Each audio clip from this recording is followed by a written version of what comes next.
States of America and to the republic for which it stands, one nation under God, indivisible, with liberty and justice for all. Thank you, everyone. You may be seated. I got 201 up there now, Mr. Nave. Recording in progress. My longest minute ever. You and your young eyes. I'm on. You're on it. Roll call, Mr. Krokel. Here. Ms. Hanson. Here. Mr. Ballantyne. Here. Mr. Allred. Here. And Mr. Parker, I am here. All members are in attendance. Is there any public comment on the agenda? Any board comment? I'll take a motion. Board comments. Approval of agenda. Is there any comment on that somebody wants to make about the agenda before we ask for it to be approved? Usually you would say move to approve. Move to approve. No, because I did have a comment. Now I'm trying to think, what was the comment? Oh, we can wait. No, go ahead. Not on this. So moved by Mr. Ballantyne. I'll take a second. Second. Second by Ms. Hanson. Is there any members opposed? Seeing none, the agenda is approved. Number 2, community announcements and public comments on items not on this agenda. There's a race. All right, good afternoon.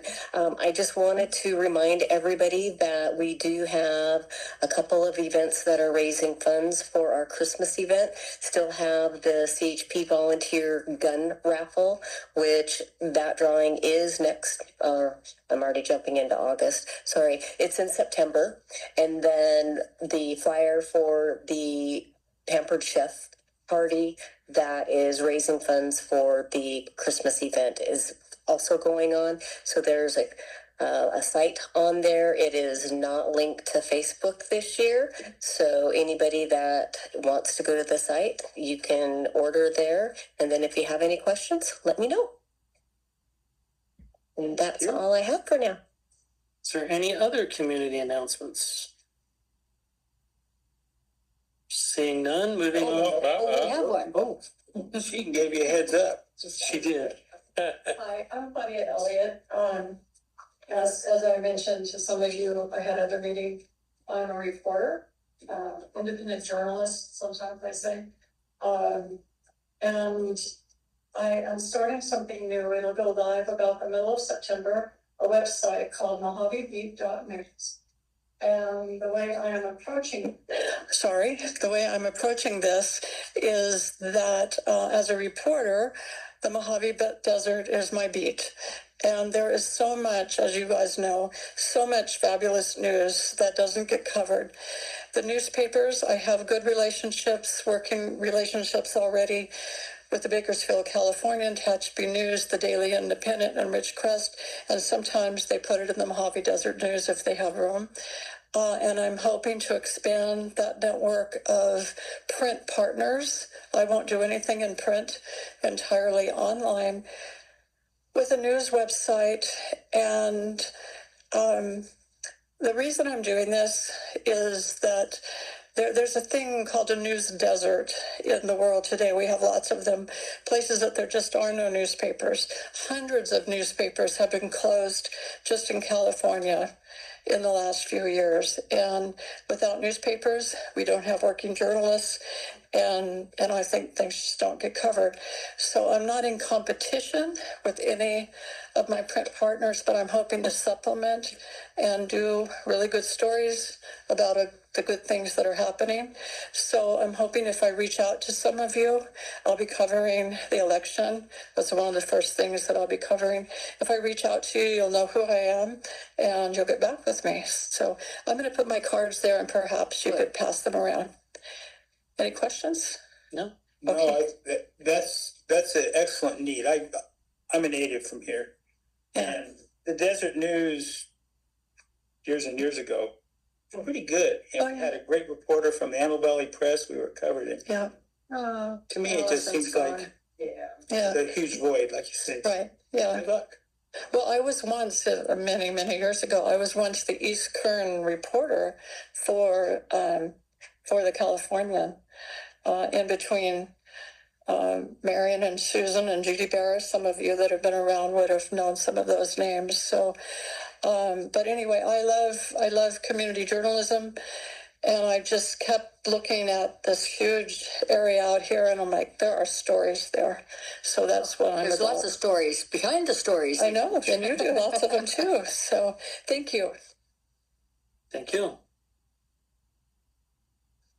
Thanks.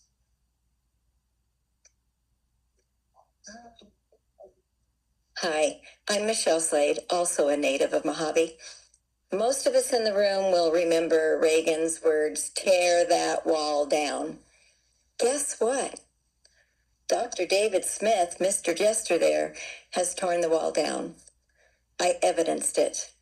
Last Thursday was the fire, JD's house? Whenever. I drove around because I have 2 rentals within 4 doors of that. And someone called me and told me my house was on fire. And I saw a MASP truck guarding an 8-inch fire hose. I was ever so impressed. Walked up to the gentleman, told him thank you. I hadn't seen that before, the last couple managers. I'm not going to give all the credit to Jester, but I'm going to give credit to the board for letting the community see that this chain link fence between Mojave High School and Mojave OE streets, where we used to call our neighborhood watch, we watch our P's and Q's. They were never watched by the Mojave Airport. Now the Mojave Air and Spaceport. Before the East Kern Airport, it wasn't. So thank you. My hat's off to you. Keep up the good work. Thank you. We have to give all the credit to the staff. They make this place turn. That's great to hear. Well, I appreciate the accolades, but I want to push that down to our ops staff, who now runs the fire department. So, and an extra credit to them. I was on leave in Hawaii, and our staff executed seamlessly and flawlessly. And I'm fiercely proud of that team. I am too. Thank you. All right. Any other community announcements? Anybody? Did I miss anybody? All right. Moving on to item 3, consent agenda. Staff recommends approval of the consent items by one motion. Is there any public comment on the consent agenda? Seeing none, is there any board comment or questions on consent? I'll entertain a motion. I move to approve A, B, and C on the consent. Moved by Mr. Ballantyne. I'll take a second by Mr. Allred. Are there any directors opposed? Motion passes 5-0. Move on to item 4, action items. CalPERS unfunded liability payment. Good afternoon. This is the payment that we make annually that CalPERS has mandated the way we make. We have the option of making it monthly or a one-time payment. This is a budgeted payment. If we make it the one-time payment by the end of July, we do save about 3.33%. So I'm coming to the board asking that I make the payment by the end of July. The one-time payment of $619,593 will be saving the $20,719. Any public comment on this item? Any board comment or questions? I remember asking a lot of questions about this last year. Yeah.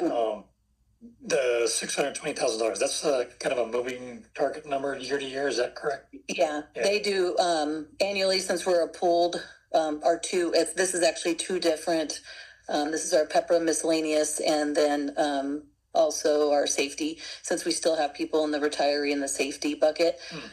So they kind of go through and do an analysis of the retirees that are still drawing on the retiree.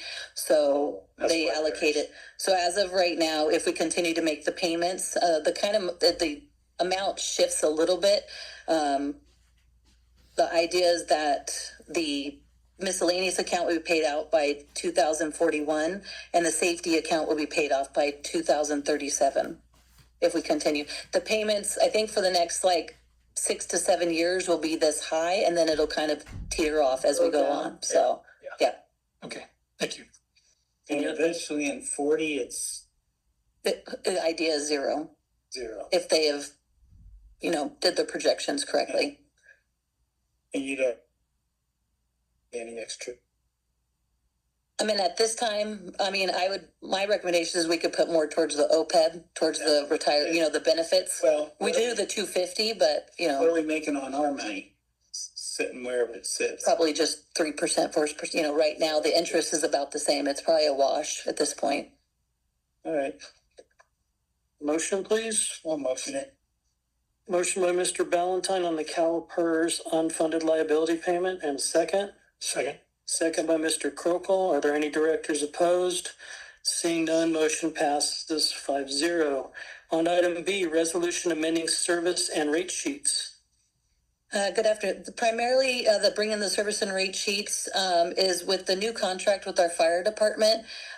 When we bring in additional staff for straddle launch or scaled composites, we pass along the cost for the fire department. And with the new contract, the rates were higher with all-terrain for the additional support. So we needed to adjust the rates for the fire department. So we readjusted the fire department. And at the time of just making these adjustments, we made just a couple additions to the service and rate sheets. We added on the digital sign we didn't have on there that sometimes we bring out when there's a big event at the event center. The tables and chairs. We have a spider box for the additional power at the event center. And then our audio and visual equipment that we put at the event center. But ultimately, the reason why we were bringing this to the board was for making the changes for the fire department. Were the fire department bumps pretty big, or? It did just about double. And then also with ProTech, they had only one rate. They didn't break it down to whether the person was a supervisor or just a firefighter or a fire chief. So to where all-terrain actually breaks it down to the level of the employee that was there. That brings up another question. Who determines what is needed? In other words, scaled composites say, I need this and this and this, or do we have requirements that they have particular staff available? To my knowledge, I mean, they may be able to, it might be the staff that's available at the time. But operations may be able to. No. So currently with our scheduling and availability schedules, it is staff that's available at the time. I am working with these changes on communication methods to our mission partners on how we relay that information to them. This is a unique approach to have it by position, and I'm mostly modeling it after how we do the operations. So for instance, if they have operations support, the district may decide that due to the nature of the operation, we need more senior level. So I am working on that language to put together to pass on to our mission partners on why these decisions are made. Even through the operation analysis on who we think we may need on staff, it may just come down to availability. Unfortunately, if it is the fire chief who is available on a random Sunday to come in and work that shift, that is simply who is available. So we are working on ways to write that down in a way that is clear and communicate that to their mission partners as we schedule these firefighters for special operations. Any public comment on this item? Any more board questions? I'll take a motion in a second. So moved. So moved, item B, second. Second. So moved by Mr. Ballantyne, seconded by Mr. Allred. Are there any directors opposed? Seeing none, motion passes 5-0. Item 5, reports, Director of Administration. These are the financials for the month of May. Bank balance increased $1,000. The fuel sales were 104,000 gallons. AR, we have California Air Sales currently working with legal. Dean So's for the tie down, currently working with legal. AmeriPride, we are working on the payment for them. They just had some changes in accounts payable, so I'm confident that we'll end up getting their payment.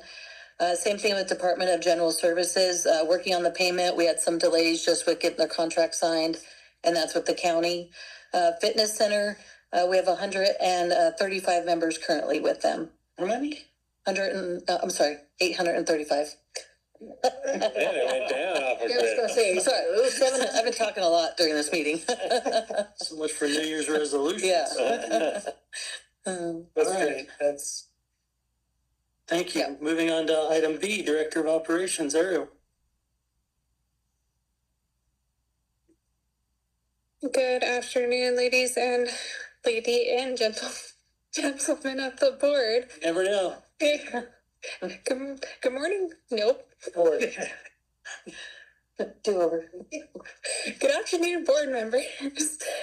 So for June 2026 and 2025, we did see an increase of 246 total operations over our towered and non-towered hours, significant changes in the general aviation category, which we are very excited to see. I do know for June, a lot of those, not a lot, a significant portion of those operations were attributed to, we did host some of the Edwards Aero Club aircraft here. Unfortunately, after the accident in Edwards, they were unable to fly on base. So the club was here for a few days, and we did host those aircraft on the ramp to ensure that their business could continue to operate while Edwards unfortunately dealt with that tragedy. Moving on, before I move on, did we have any questions on the operations counts? Okay. So for some incidents, typically in my reports, I don't address a lot of the incidents that do happen here unless directly asked. However, we have had some changes in staffing, and I do feel that some of these are important to address with the board. The first one is the F5 aircraft caught fire on landing and rollout, specifically on rollout. That fire was ignited. And the reason I am bringing this one up in particular is we are requiring emergency repairs to runway 30. I'm working very closely with Carrie, Floyd, and Mead and Hunt to determine the exact scope of what that will cost, and Carrie is of course working with our insurance company. We are hoping to get those started August 10th to repair the runway. There was a 24-foot by 10-foot patch of the runway that was destroyed on the center line, right at the intersection of Delta and 30. This is a very critical area of the runway, so we want to ensure that it is safe to use. We did place a mastic patch the next morning to ensure that the runway is continued to be able to be used until we can make that thorough repair. So we are working through those. Are there any questions on the F5? Will the repair take any, or we have to shut the runway down? We will have to shut the runway down for about 12 hours because of where it's right on the center line in the middle of the runway. I think it's probably the geographic center of the runway. I just want to know if it was going to be 2 or 3 days being. It looks about 12 hours, and then we will have to, the next day, I believe we'll have a small closure, which should not affect operations. It is already starting to be communicated to tenants as they start to schedule operations, and we will provide those updates to ensure they don't have anything mission critical that is slated for that day. But we do need to make these emergency repairs on the runway and keep it operational. Is it our insurance or the F5's insurance? Currently, we are working with our insurance. I don't know that we have worked with the F5's insurance quite yet. Yeah, it is our insurance. We do have a $5,000 deductible on ours. But I am working with our insurance, and they will reach out to the F5's insurance as far as potentially getting the deductible back. All right, thank you. So the next incident was on July 15th, just 5 days later. Test Site 1B was conducting hot fire testing. This is a normal operation that we do out here. Unfortunately, the flame did catch brush on fire, and there was a 9.3 acre fire in the test sites. And the reason I am bringing this one up is it was very visible. Obviously, 9 acres of fire produces a lot of smoke. So I did want to brief on that one. There was no damage to property other than tumbleweeds, probably a lot of crickets. There's a lot of crickets out there, they reported. But no injuries, no damage to infrastructure, structures, or airport property outside of that brush. A lot of lessons learned for that. We were able to thoroughly debrief during a planned tabletop that was planned to talk about test site fires. Just 2 days later on July 17th. So we did have a meeting with our test sites to see if we can work on our emergency procedures, ways that we can improve that. There were some behaviors with this fire that caught us off guard, and they were surprising. It's not typically how we see these fires behave in the test site. So there were a lot of lessons learned with that. So we're working to integrate that into our emergency management plan. Any questions on Oh, I could those? dig into it, but so how did it get out of control? I mean, So one of the things that happened with this one that was really interesting is the fire was ignited and it was a small smolder. Impulse had monitored it. Somehow in their monitoring, they weren't able to see it, or we weren't able to see it. It had caught the underbrush, and with the wind fueling it, it went through the underbrush. And then finally, when the smoke started really generating and we realized, hey, there's a fire here, now it has caught that tumbleweed, which then produces embers, which then spreads the underbrush. Kern County was amazing. They responded very quickly. They're on site. Did a lot of laps back and forth between admin and gate 52, getting them to the test sites. But their response was amazing and of the utmost help. We had the fire under control and completely extinguished within 2 hours. that's what concerns me. Like, say, with the wind turbines upwind of Michelle's and her son and me, something like that can happen so easy and just be overlooked until it's. Yeah, there were a lot of things. We are very closely analyzing our video footage of how it went through, and then I'm also obtaining footage from our test sites. They have a lot of their own cameras out there to see how we can monitor it. But there were about 7 minutes after the test where there was no smoke, there was no embers, there was nothing apparent that would show, hey, we have a wildfire potential situation here, until suddenly we did. And you saw this column of smoke coming from the airfield. We're like, oh, we got to go hit the crash phone. Let's get out there. Let's get this handled. So there are some things that we're really studying and evaluating to learn how those behaviors. Typically, when we have a fire from a test site after a hot fire test, we get maybe a quarter acre, if that, half acre, really small quantity situations. And as you know, it is always windy in Mojave. So the wind behavior wasn't different. With the wind blowing. So those are things that we are evaluating and looking a little bit more closely into. Is their defensive zone not big enough? Because I know in the past, years ago, when I was actually working out on those test sites, we had to spray down fire retardant before we were allowed to do tests. So that is something we are also looking at. There's no reason why it should have caught that fire if their defensible zone. They do zone was maintained. They do actually trim those bushes and those weeds down. One of the reports was they think they caught the stump of what was left on fire initially. We're still investigating to see, where that origination point was. How did that spread? Those are things we're going to be looking into more closely and have a more thorough report. But one of the things that we are looking at is like, okay, maybe it's not just cut them down. No, we need to tear these out, get down to the base soil, get down to sand, and have a bigger defensible zone so we don't have this level of spread. Have control burns. Let's everybody have their own little party. And marshmallows. And we'll just have the fire trucks there. Too big. Oh, goodness. I know. There's a lot of propellants out there, sir. Yeah. Well, you're right. And then, as Michelle had stated, we did have the fire on Cerro Gordo. Yes, Cerro Gordo, where we provided mutual assistance.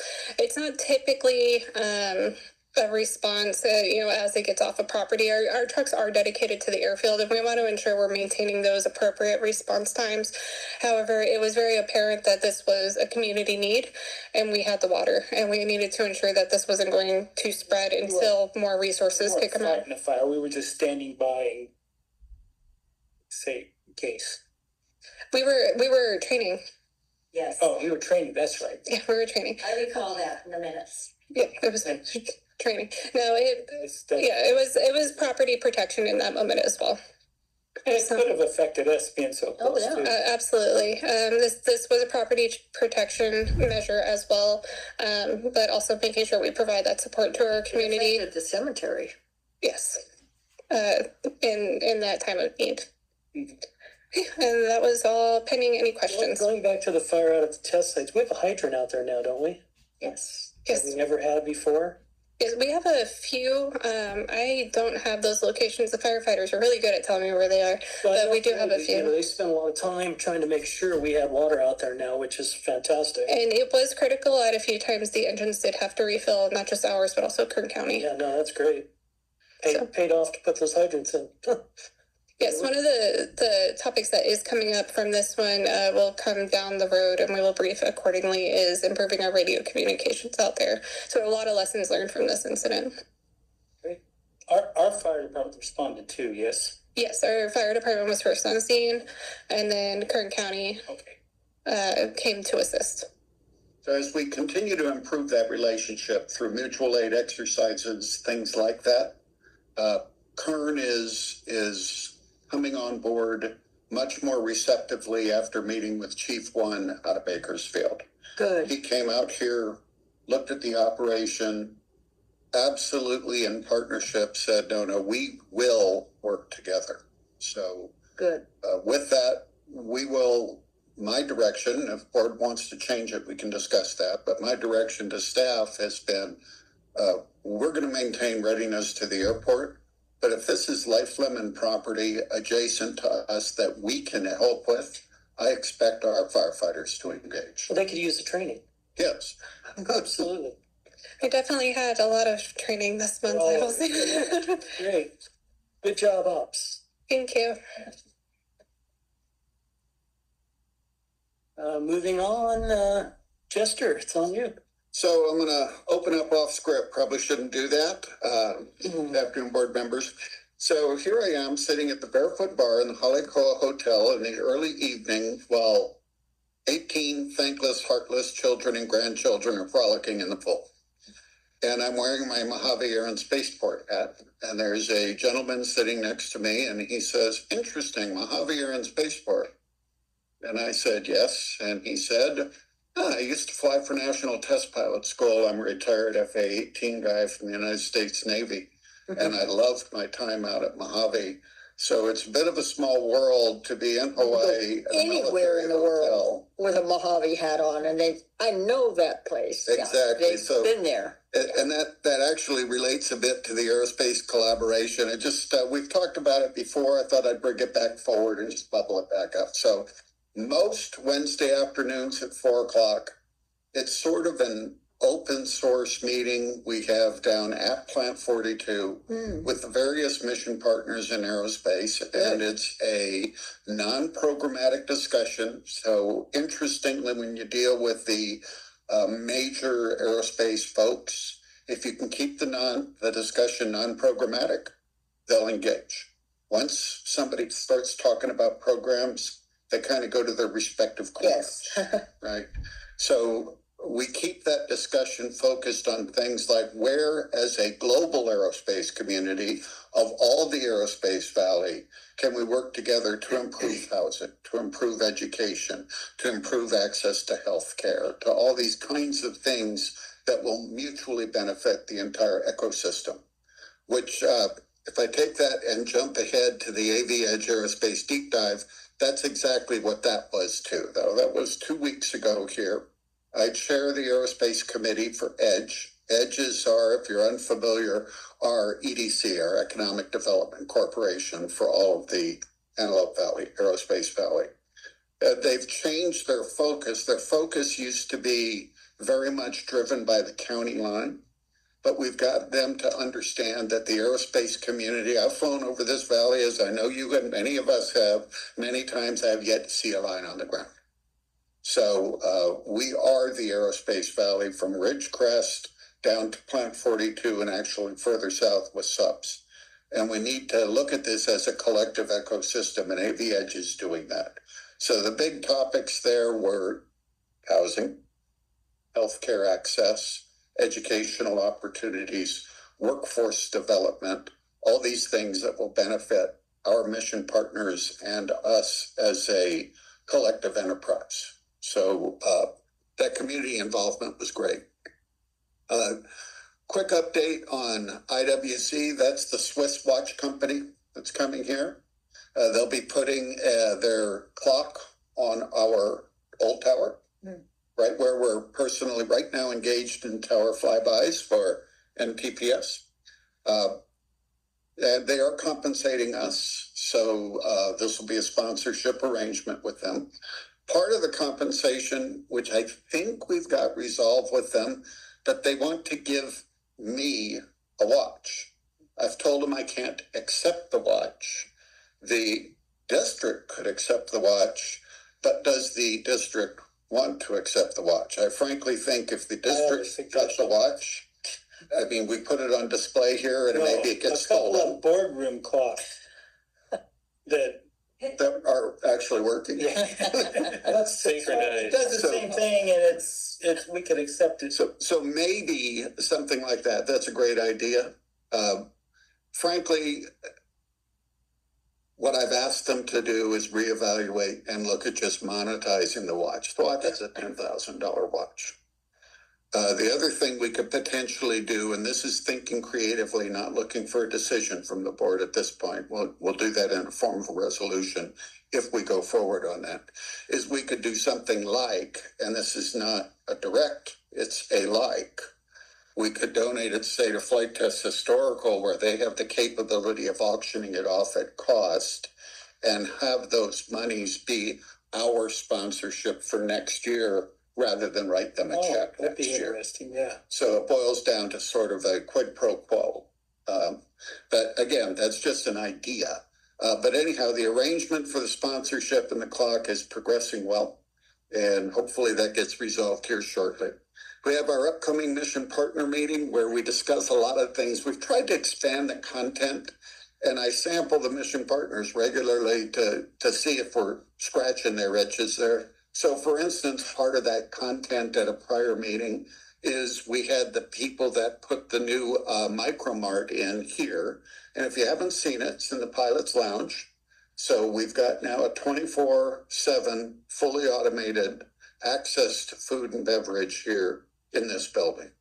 And all our mission partners can use that. But, you know, what had been a meeting that was pretty much focused on aviation and MASP, we've kind of expanded that to make it more of, yes, that's the important part of the meeting, but here are some community things, like this Micromart's now available to you and your staff 24/7. We had our folks that are going to bring out the breast cancer awareness program here, brief there, so all our mission partners have access to the things we're doing to make this a better total community, as well as the continued excellence of the Air and Spaceport. And I think that's important that we grow the community regularly. You say the breast cancer people that came out, that worked out great because the school district sponsored them as well. Mm-hmm. And they were able to put up at our high school, and I believe they did 17 or 18 mammograms that day before the wind shut them down. Well, it's very close to home for us. My bride's mom fell to breast cancer. And yeah. So anyhow, those kinds of things are how we want to make that partnership meeting more value added for all our mission partners. I already talked the aerospace deep dive, Mojave tour program. Bad news, but it's the way we got to go. So bad news doesn't get better with time. I see no way, after talking to staff that took this ball on and ran with it, that we can do that tour program effectively. I mean, the various restrictions imposed on us by the great state of California, along with the physical capabilities and limitations, the vehicle we'd have to purchase for this to be ADA compliant. Mm-hmm. The training we'd have to provide anybody that drove it or was a docent. The increased drug testing that has to be done to maintain the licensure for that. The vastly increased insurances we'd have to carry to be a common carrier on that. I frankly, my direction to them was, let's see if we can put this together. Let's figure out a ticket price that'll just reimburse us for our costs. I don't want to make this a moneymaker. I want to make this a PR thing. Frankly, maybe the press would have ideas about this, but I can't figure out how to do it internally at the airport. So what I am going to do is reach out to, Kern County has already told us they kind of are not interested, but I'll push back with them again, and possibly down with AV Transit Authority, AVTA, if I can find an external company that'll take this on. And all we do is provide the, quote, escort or docent on the vehicle. And we create an opportunity for a really a windshield only tour. What I really don't want to do is have this tour program get into ITAR's challenges, get into classified challenges, get into our mission partners, Chili's. But I do want to show off Mojave here in Spaceport and continue to advertise the uniqueness of this place. And if we can do that effectively with an outsider, I don't care if they make a buck on running these tours. Good for them if they do. We'll figure out how to provide the staff escorts so we can do it safely and effectively, windshield only. And I figure we could do it in about an hour and a half, maybe once, twice a week.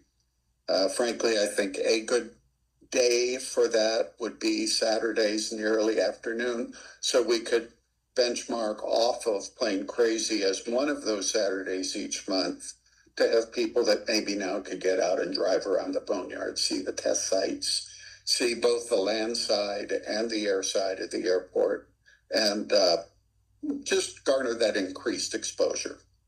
So subject to your questions, that's my report this time around. I don't have a question, but I have a comment. There used to be tour groups that would come here, and then I'd get permission to just do a quick flight line tour. But the companies, the different companies, just didn't, and I'd say no pictures, but they just didn't like it. They just didn't like having a bus going down with people, because a lot of times their hangar doors are open, and of course they'd see something and what is that? Well, you didn't see that. It's sort of, it's sort of like going out to Edwards, but I agree with you. I really want to share what we have, but then we have tenants that really don't want to share what they have, so it's a balance. Right, and it has to be. Yes. Though somebody did ask if I could set up just a tour of the event center so they could see the pictures in there, because it's kind of historic with the pictures of the Marine Corps Air Station. And I try to tell everybody that the whole field is like a museum. I mean, we have so much history here, and it really is. But I guess the best way to see it is from the air. So you make a good point. The frustration I have with that is I'm here about every Saturday, not for a huge block, for 3 or 4 hours. The Saturdays I'm not here is because Denise told me I'm going to a grandkid's birthday party. Right. And I say, yes, ma'am. Right. And go. But when I'm here, a Saturday does not go by where somebody doesn't nicely pop their head in my office and say, hey, how do I get on a tour here? How do I go see all those airplanes out there? How could I look around and Google Earth? And it's just, well, at the end of the day, us running the tour program, in my opinion, it's just a bridge too far. Yeah, no, I agree. I get it. We get a flight school and they could take flying lessons in a left-hand pattern. Still working on that. I'm with Connie Farmer on that on a regular basis. She's all in. You want insurance. We're trying to get... Connie Farmer was here at Plain Crazy, by the way. Oh, by the way. She's trying to get Air Force Services to agree. Well, yeah, it'd be great to have Aero Club here. Yeah. Oh, it would. All right. Thank you, sir. Any board committees pop up while I was gone last meeting? No. So we have no board committees. Director's comments on items not on the agenda. My only comment is Plain Crazy was crazy. Bob Waldmiller was the speaker on Proteus, and on the record that he and Mike Melville set back in 2000, took 2 months to get permission for him to speak here. And I had, people make reservations and all the seats were taken, and there were probably that many people, standing in the hall, and it was standing room only. I had some people, by the way, from Santa Monica Airport come, and I have her email, and she's learning to fly, and she says, I'm coming back. This was fun. And so if you could do something, off of Plain Crazy, people people enjoy it. They like coming here and just talking to people like Bob Waldmiller and just seeing the airplanes that fly in. It doesn't matter if it's a J3 Cub or whatever. And kids, lots and lots and lots of kids. So we're planting seeds in little kids to be future pilots or future engineers or whatever in aviation. And it's so much fun to have these young families with like your grandkids ranging from just little tiny, oh, how old? Oh, well, 2.5 weeks, and you have them out in public. Oh my God. But yeah, it was fabulous. And people had a wonderful time. Bob was great. So it just thrills me that even after COVID, when everything kind of shut down, that it has just sprung back. People seem to, well, it's free, and that's really unusual in this day and age. But they all want to know, how can we get out to see the airliners? You can't, honey. But they have their cameras with their great big zoom lenses, and it's really a nice time. Met a guy, brought his wife. She was born here in Mojave in 1943. Jack Ross's wife was born in the hospital on K Street. Me too. They came from Oklahoma, her parents. Wow. So it's just a fun networking time. So there were kids. There was a young guy. He works at Plant 42. His friend works in Ridgecrest. They're into modeling. They want to go supersonic with a model airplane. So I said, come next month, because Dan Craig's going to speak about model airplanes. So, yeah. So we get a lot of people from all over. And like I say, it's just a wonderful networking tool. And that's fun for me. And I know it is for you. I love it. And Kathy, I've always said this, and I'll say it again, thank you. Because you are the public face of this airport. I mean, I wish we had something that was more public, because we do a lot of cool stuff. Mm-hmm. Thank you. Oh, well, you are so welcome. I love this place. And when someone flies in, I can't help but go out and say, where are y'all from? Where are you based? And, it's usually some other state. But it's fun to talk to them. And they like the personal touch. Can we do anything to help you? Oh, we're here to see so-and-so. But I know you do it too. And it's just fun to network with these people. It is. And yeah, no, I love every grain of sand out here, except when it blows in my hair. Thank you. Thank you. That'll do it for open session. We will move into closed session. Excellent. I forgot that.